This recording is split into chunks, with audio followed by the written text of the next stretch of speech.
Hello there, everybody. I appreciate you stopping in.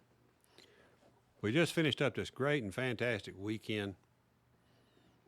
Our the craps people in the community who went and supported them with their dollars. We're still a few dollars short for doing what they need to do for the next dog. So I think they're trying to run that on. I'll put a link in the bottom for Craps for the Cure if you haven't donated and would like to donate for a good cause. That's not really the reason for the video, even though it's the most important reason that we really have right this minute. I wanted to let you know that during a hot mic incident, while myself, you can see I'm sitting there with my drink raised, getting ready to go. Jeff from Mid-Atlantic Craps. We've got Chris from Dice DGen. We're sitting in the green room. We're waiting to go live after a particular guest. And that particular guest is everybody's mathematician wizard, Michael Shackleford. And Michael Shackleford answered a bunch of questions, talked about some prop bets they were working on, and did a really stupid magic trick where he got people to call out pre-written numbers that were written sideways so that when they called them up, they came down. And he already had put the numbers out there so that they would end up being yesterday's date, 10/20/24, right? That's not a trick. That's just mathematical arrangement of numbers to get a given outcome. But more importantly, the guy is so brilliant, he forgot he had a mic on. I mean, this is one of the more brilliant, highest IQ people you're going to find out there. Props to him for being smart. Props to him for working for the government. Props to him for figuring out the most popular baby names. Props to him for this and all those kind of things. But I'm going to tell you what. Now, we're sitting here. We're raising money to help assist veterans with PTSD. It's time to leave your personalities. It's time to leave your differences to yourself and not put them out on public, albeit with a hot mic. But again, when you're that smart,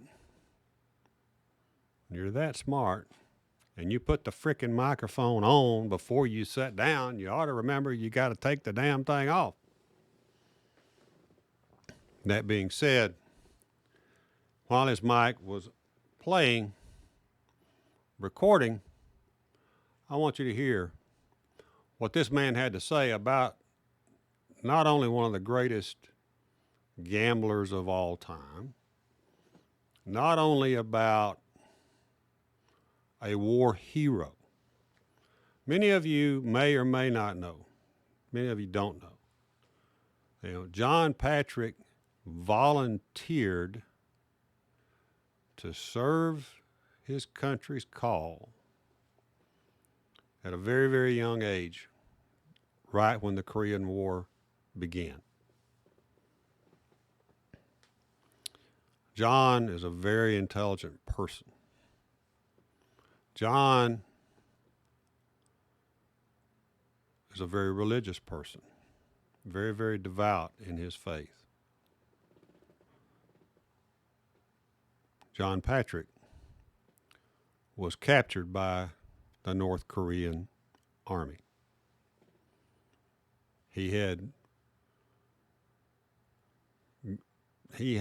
decided to turn down opportunities to go into officers candidate school, things of that nature, so that he could stay with his buddies and go fight communists. He's not a big guy. We're going to look at him here in a little bit. He's not a big guy. but yet he was captured. He escaped and survived to get back to the lines. He escaped a communist guarded POW camp. And he didn't do it by just walking out the front gate. He did it because he was brave. He did it through his faith. And he did it to get out of there. And as I understand it, he had to take a few North Korean lives to get out. And I don't doubt that, though I have no firsthand knowledge.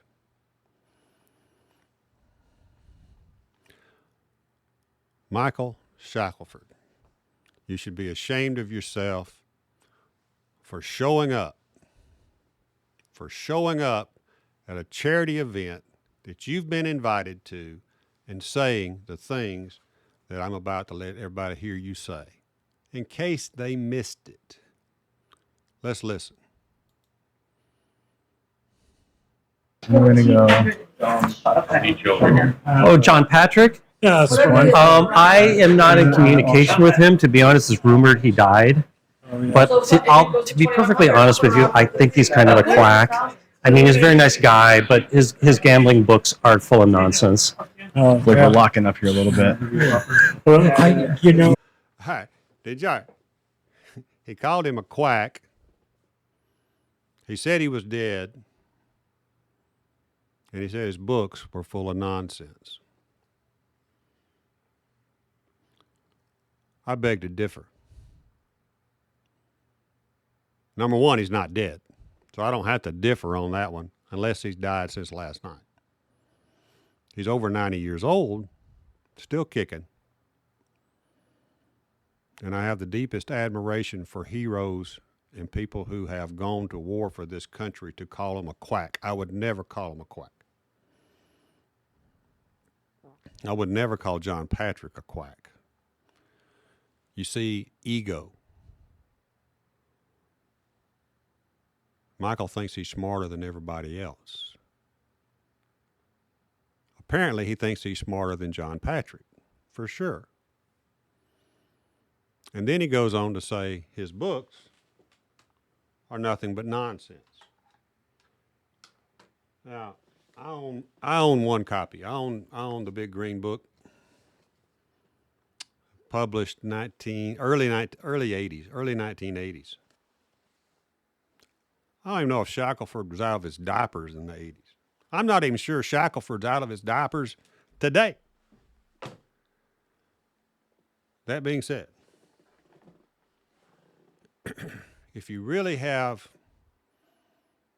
that little regard for other professional people in your line of work, you're an author, Mr. Shackleford. John Patrick wrote several books himself in the 80s. Had a very, very successful television show called So You Want to Be a Gambler. And it was actually broadcast on the Financial News Network, FNN, if I'm not mistaken. He had call-in shows from around the country. And his best line ever, and I hear it all the time in the casino when I do something wrong, is don't be a dork. So let's look at what some of the books do. I mean, here's John's book. You can find it used. It's out of publication. Let me pull myself down here a little bit, or just let me hide myself for a moment.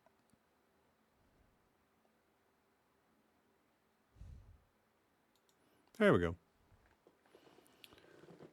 You want to be so you want to be a gambler. The Green Book is the end all be all as far as I'm concerned. There's some others.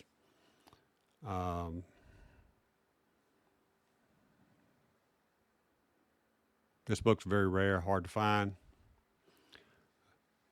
It's a used. It says buy used for $39.39. I don't know if you can actually get it for that or whether that's a bidding system on this particular book since it is out of publication. Mine was in really, really, really good shape when I bought it. I paid quite a bit more. Maybe I am a dork, but I still treasure the book. He's got books on poker. He's got books on slots. He's got books on videos on slots and all. I mean, John was breaking new ground, and to call him a quack and to say that his books are nonsense is extremely egotistical and downright appalling.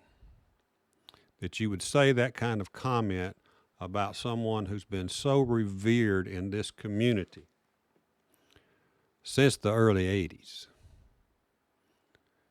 You know, we can go buy your books. You could take 4 of your books and stack them up beside this one, and it probably would be, you know, about the same size.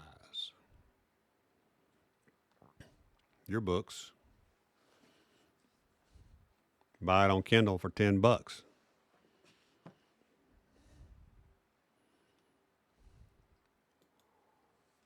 John Patrick has had an amazing career. He is in poor health, but he's still a veteran. And he broke ground in this game, all casino games, that only Shackleford could wish that he would receive that kind of notoriety. I have no respect for Michael Shackleford. I have no regard for Michael Shackleford in any way after what I heard him say.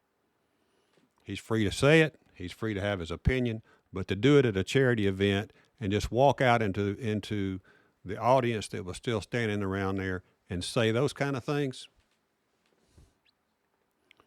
I have no regard for. So I'm going to bring up a little video. Hope you'll bear with me. It's kind of fun. It's kind of funny. There's a lot of repetition in this. Let's bring him back up.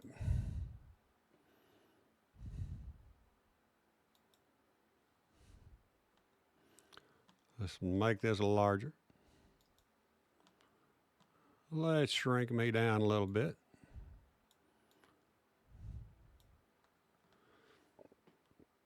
And let's see what John Patrick had to say. See if it's nonsense. Hi, I'm John Patrick.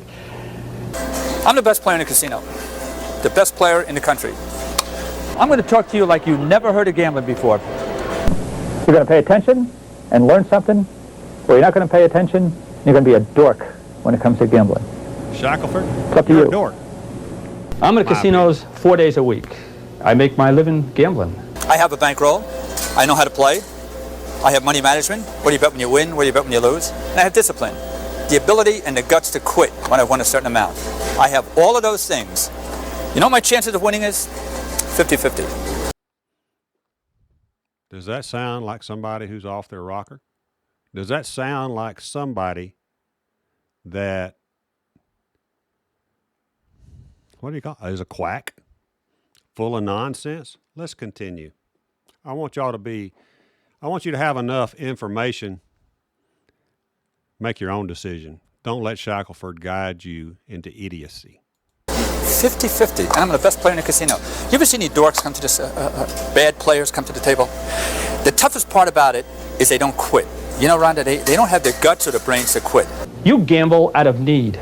You need excitement, you need entertainment, you need the aura of the casino. When you walk into that casino and you see these slot machines, you wet your pants getting up to that machine because you can't wait to play. You're so excited. And I'm going to take for granted that you don't know nothing, and based on the people I meet in the street, you don't know nothing about the games you play. I'm going to teach you. Most of all, I'm going to teach you how to win, how to cut losses. Now, the 4 things you need when you play are bankroll, knowledge of the game, money management, and discipline. That's called the big 4. Bankroll, knowledge, money management, discipline. You're going to forget it, so don't. Bankroll, knowledge, money management, and discipline. That's the 4 things we talked about. Bankroll is the first thing. How much Is that a quack? Is that nonsense?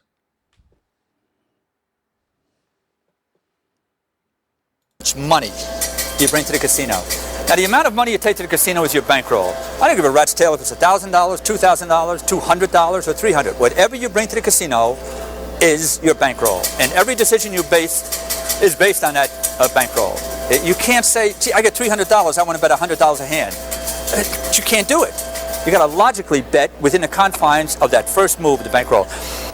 She's going to give us $100. I've got $100. That is my bankroll. Now, every decision I make that session is going to be based on that bankroll. Now, you know the 4 things I told you about you need. Bankroll, knowledge, money management, discipline. The next part of gambling at a table is called a little 3. That's theory, logic, trends. They're Not everybody believes in everything. I get it. Hello, John, Pro Craps. I know you don't like trends, but I'm going with the master here. not strong enough to be the big 4, but theory, logic, and trends have their own move at the table that's going to cut your losses down. Theory. A theory is an opinion. There are people that have different opinions as to how you gamble. My theory is very, very, very conservative. Very conservative. That is my theory. You want to follow it? Good. You don't want to follow it? I don't care. Go out and make your own tape. But that is my theory. I believe it's the only way to win at a casino. Logic. Every move we make at a table is based on a logical move. So you got theory, my opinion, logic, the right moves to make, and trends. If I were to take a coin out of my pocket and flip it 100 times, 200 times, 500 times, it's going to come out somewhere 50-50. But that's not the point I'm trying to make. There are going to be trends. There might be 6 heads, 5 tails, 3 heads, 14 heads. And you wonder, why is it coming that way? Because in gambling, trends dominate. Remember that. So when I put you at a table, I'm going to tell you when to sit down, how long to stay, and when to leave. And it's going to be based on trends. Theory, logic, trends. That's a little Theory, 3. logic, trends. We'll get into it a little bit Otherwise known as a quack's tail. later because I don't want to fill your heads with too much, even though there isn't too much in there right now. So we'll take it by stages, okay? The main thing is I want to give you an idea of what you're up against when you gamble, no matter what game you play. Now we're down in what you people consider slot machine heaven. All these slot machines. I turn a little kid loose in a candy store. I could turn some of you people loose with slot machine. I play slots, and you play slots. Everybody plays the slot machines. You could write a book and fill about 1 page of all the people you know, people who don't play slot machines. Let's put some garbage out of your head right from the beginning. They do not fix slot machines. They're not gaffed. You know this garbage that people say that these machines are fixed, that the casinos can set it to a certain stop. They can't do anything of the kind. All you know is pull the handle. And you get mad because you don't win every single solitary pull. Do you ever hear the word random? Random? You just walk up to a machine and start banging in the coins. Do you know how many snakes are walking around that casino? Walk up and find a dork like you sitting at a machine? You leave. They go around and press this button, and they cash in on your money. Just think how many times you left the machine. Look, you're turning, looking at your wife now, screaming at her because she probably did it. You probably did it yourself. It's money management and discipline, which most of you dorks don't have. You have no... You know, today he could say, which most of you Shacklefords don't have. idea of when you're going to leave a machine. If I played them, why should I tell you not to play them? I couldn't stop you from playing the slots anyway. I don't give a rat's tail what size machine you play at, what size coin you put in. But no, you're so fast, you can't wait to bang these machines in. These coins in. You're banging into machines and pulling the handle. You don't even look. I think that's a sick person that has to play like that. You talk about compulsive gamblers? You people are just as compulsive. One of your bigger dorks, because you don't have to play like that. I'm trying to show you the right way to play. It's money management and discipline, which most of you dorks don't have. Money management and discipline, which most of you Shacklefords don't have. 2, 3, 4, 5. Increasing your bet with the idea you're due to win. You ain't due to win. That's a stupid, silly way to play. Learn how to win. It's what separates the winners from the losers. Slot machines. You're going to play. You're going to play them from now until the end of time. It doesn't matter. Give it a pop, okay? Video poker. I want you to catch this right off the bat. Video poker is different than any other game you're going to play. And you experts that think because you play poker, you're going to be able to play video poker, get it out of your head. Video poker is 100% different. The difference is going to be in the moves you're going to make, not against another player at the table. You know, you're used to playing against other players. You're not. You're playing against a machine now. Vigorous is the amount of edge that the house has. Now, there's going to be machines that you're going to find in Atlantic City where the vigorous against is only 6%. Out in Vegas, 2%, 1%, 1% vig. There's 4 things you need when you gamble. Bankroll, knowledge, money management, and discipline. Bankroll, knowledge, money management, discipline. Bankroll is the amount of money you take to the table. You said 2 things when you walk up to that table. This is not a quack, and this is not nonsense. This is fact. This is how you have to design your play, your game, and your mindset going into that casino. You set a win goal and you set a loss limit. The win goal is the amount of money you want to win based on the amount of money you take to the table. Now, some dork will walk up to the table with $50 and say, I want to win $500. He's a dork. Another guy will walk in with $500 and say, I want to win $50. That's smart. He's looking for a small percentage return on the amount of his money. So bankroll is the amount of money you personally take to that table. Knowledge of the game. That's memorizing the basic strategy chart. You know exactly what you're going to do every single solitary time you're dealt 2 cards. Are you going to hit, stand, split, or double?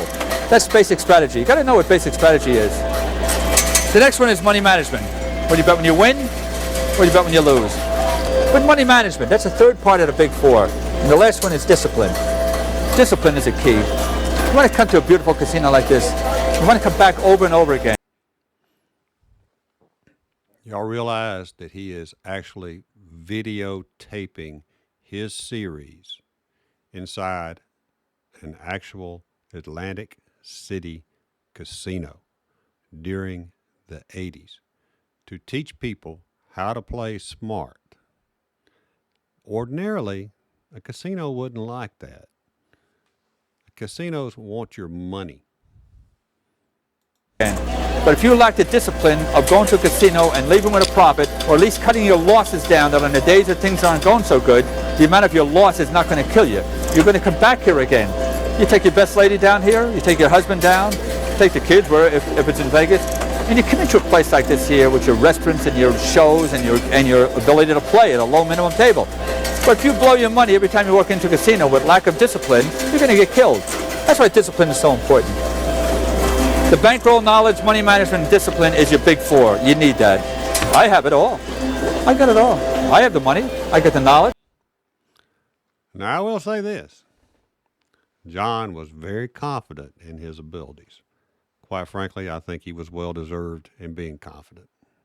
I get the money management, I get the discipline. I'm the best player in the casino. And my chances of winning is only 50-50. What chances of yours if you don't have all the big 4? There's 3 more things you should have. Theory, logic, trends. You know what theory, logic, and trends is? There are 3 other things that might help when you're playing the games. It might help if you pay attention to them. Theory is opinion. My opinion is a very basic, conservative way of playing. It gets you back in the casino over and over and over again. Logic. Logic is doing the right thing, the smart thing, because it's a logical thing. For instance, if you are dealt a 13 against a dealer's 10, it's logical to hit rather than stand. And the last one is trend. You're looking for trends. And when you get those trends, you bang in the money. If you're going to play it, pay attention. All right. Let me shrink that back down. I really think Shackleford is misguided in his opinion, or maybe it's his opinion of himself that causes him to be misguided. I want y'all to go back and I want y'all to listen one more time to what Shackleford said about the man that y'all just witnessed. Not to mention the guy is a hero, served his country, captured, escaped. Forget that part. Even though we're trying to raise money for veterans. Let's listen to what Shackleford had to say. We're gonna go. Oh, John Patrick? Yeah, that's one. I am not in communication with him. To be honest, it's rumored he died. But to be perfectly honest with you, I think he's kind of a quack.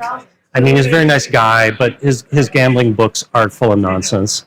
Like we're locking up here a little bit. Well, I always Well, we got 5 cameras going right appreciate now. it when you slap me down with a question when I ask about your website. Are you on? I thought I've seen you a couple of times. All right, so did you see where I went? Shackleford just shot himself in the foot, I guess you could say, as far as I was concerned. Now, I'm going to say this. I have no connection with him. I have no real connection with Mr. Patrick.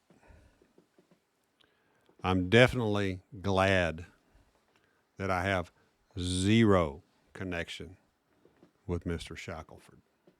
In fact, I think, my opinion, he should never be allowed to even be in another fundraiser for vets. That's the way I feel about it. And if you do think he should be, then more power to you.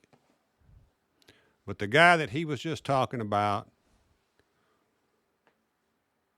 cast a shadow across this gaming world that Shackleford will never be able to compete with because he's a bean counter.